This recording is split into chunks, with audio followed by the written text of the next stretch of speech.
ನಾವಿಂದು ಅನ್ವೇಷಿಸಲಿರುವ ಔಷಧೀಯ ಸಸ್ಯ ಕುಕ್ಕೆ ಬಳ್ಳಿ ಅಥವಾ ಬುಟ್ಟಿ ಬಳ್ಳಿ. ಸಾಂಪ್ರದಾಯಿಕ ಔಷಧೀಯ ಸಸ್ಯಗಳಲ್ಲೊಂದಾದ ಈ ಸಸ್ಯದ ವಿಶೇಷ ಕಾಯಿಗಳು ವಿಷಕಾರಿ ಅಂಶಗಳಿಂದ ಕೂಡಿದ್ದರೆ ಹಣ್ಣಾದಾಗ ತಿನ್ನಲು ಯೋಗ್ಯವಾದ ಹಾಗೂ ರುಚಿಕರವಾದ ಸ್ವಾದದಿಂದ ಕೂಡಿರುತ್ತದೆ. ಇದರ ವೈಜ್ಞಾನಿಕ ಹೆಸರು ಪ್ಯಾಸಿಫ್ಲೋರಾ ಫೀಡೆಟಾ, ಕುಟುಂಬ ಪ್ಯಾಸಿಫ್ಲೋರೇಸಿಯೇ.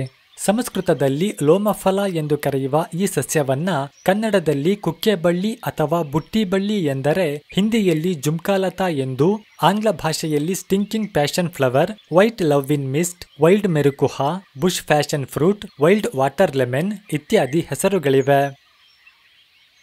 ಈ ಸಸ್ಯದ ಮೂಲ ದಕ್ಷಿಣ ಅಮೆರಿಕ ಆಗಿದ್ದು ಭಾರತ ಸೇರಿದಂತೆ ಶ್ರೀಲಂಕಾ, ಪಾಕಿಸ್ತಾನ, ಚೀನಾ, ಬ್ರೆಜಿಲ್, ಆಫ್ರಿಕಾದ ಉಷ್ಣವಲಯದ ಕಾಡುಗಳಲ್ಲಿ ಕಂಡುಬರುತ್ತದೆ. ಇದೊಂದು ಉಷ್ಣವಲಯದ ನಿವಾಸಿಯಾಗಿದ್ದು ಪೊದೆಗಳು, ಬೇಲಿಗಳು, ಬಂಜರು ಭೂಮಿಯ ಬಯಲು ಪ್ರದೇಶಗಳು, ಗ್ರಾಮೀಣ ಹಾಗೂ ನಗರ ಪ್ರದೇಶಗಳಲ್ಲೂ ಕೂಡ ಕಂಡುಬರುವ ಸಸ್ಯವಾಗಿದೆ.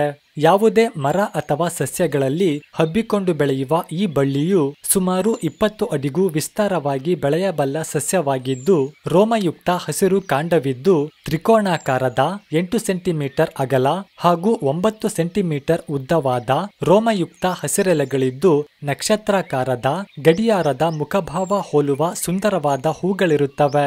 ಹಸಿರು ಬಲೆಯಂತಹ ಹೊದಿಕೆಯೊಳಗೆ ದುಂಡಾದ ಹಸಿರು ಕಾಯಿಗಳಿರುತ್ತವೆ. ಈ ಕಾಯಿಗಳಲ್ಲಿ ಸೈನೋಜೆನಿಕ್ ಗ್ಲೂಕೋಸೈಡ್ಸ್ ಹಾಗೂ ಆಲ್ಕಲೈಡ್ಸ್ ಎಂಬ ವಿಷಕಾರಿ ರಾಸಾಯನಿಕ ಸಂಯುಕ್ತಗಳಿರುತ್ತವೆ. ಈ ಕಾಯಿಗಳು ಹಳದಿ ಬಣ್ಣಕ್ಕೆ ತಿರುಗಿ ಪಕ್ವವಾದಾಗ ಮಾತ್ರವೇ ಈ ಹಣ್ಣುಗಳನ್ನ ತಿನ್ನಬೇಕು. ಸುಗಂಧಿತವಾದ ರುಚಿಕರವಾದ ಹಣ್ಣುಗಳು ಇವಾಗಿದ್ದು ಕಪ್ಪು ಬೀಜಗಳಿಂದ ಕೂಡಿದ ಬಿಳಿ ಬಣ್ಣದ ಲೋಳೆಯಂತಹ ತಿರುಳಿರುತ್ತದೆ. ತೋರಿಸಲ್ಪಡುತ್ತಿರುವ ರಾಸಾಯನಿಕ ಸಂಯುಕ್ತಗಳಿಂದ ಕೂಡಿರುವ ಈ ಸಸ್ಯವನ್ನ ಸಮೂಲವಾಗಿ ಆಯುರ್ವೇದ, ಸಾಂಪ್ರದಾಯಿಕ, ಸಿದ್ಧ ಹಾಗೂ ಚೀನಾ ಚಿಕಿತ್ಸಾ ಪದ್ಧತಿಗಳಲ್ಲಿ ಬಳಸಲಾಗುತ್ತದೆ.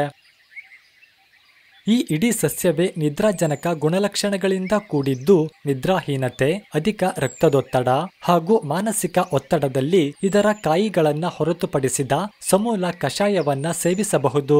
ಕುಕ್ಕೆ ಬಳ್ಳಿಯ ಎಲೆಗಳನ್ನ ತರಕಾರಿಯಂತೆ ಬಳಸಲಾಗುತ್ತದೆ.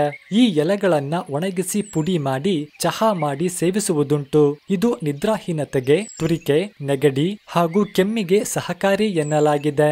ಕೆಲ ಸಮುದಾಯಗಳಲ್ಲಿ ಕೆಲ ನಿರ್ದಿಷ್ಟ ಹಾವುಗಳು ಕಚ್ಚಿದಾಗ ಈ ಗಿಡದ ಎಲೆಗಳನ್ನ ಅರೆದು ದ್ರಾವಣ ಮಾಡಿ ಕುಡಿಸಲಾಗುತ್ತದೆ ಹಾಗೂ ಹಾವು ಕಚ್ಚಿದ ಗಾಯಕ್ಕೆ ಈ ಎಲೆಗಳನ್ನ ಅರೆದು ಹಚ್ಚುತ್ತಾರೆಂಬ ವರದಿಗಳಿವೆ. ಕುಕ್ಕೆ ಬಳ್ಳಿಯ ಮಾಗಿದ ಹಣ್ಣುಗಳನ್ನ ತಿನ್ನಲಾಗುತ್ತದೆ. ಇದರಿಂದ ಜ್ಯೂಸ್ ಮಾಡಲಾಗುತ್ತದೆ ಹಾಗೂ ಸಿಹಿ ಖಾದ್ಯಗಳಿಗೆ ಸುವಾಸನೆ ಹಾಗೂ ಸ್ವಾದಕ್ಕಾಗಿ ಇದರ ತಿರುಳನ್ನ ಬಳಸಲಾಗುತ್ತದೆ. ಈ ಗಿಡವನ್ನ ಸಹಜ ಕೃಷಿಕರು ತಮ್ಮ ಹೊಲ ತೋಟಗಳಿಗೆ ಮಲ್ಚಿಂಗ್ನಂತೆ ಬಳಸಬಹುದಾಗಿದ್ದು ಕಳೆ ನಿಯಂತ್ರಣ ಮಾಡಿ ಮಣ್ಣಿನ ಸವಕಳಿ ತಪ್ಪಿಸಿ ಭೂಮಿಯನ್ನ ಫಲವತ್ತಾಗಿಸುವಲ್ಲಿ ಸಹಕಾರಿಯಾಗಿದೆ.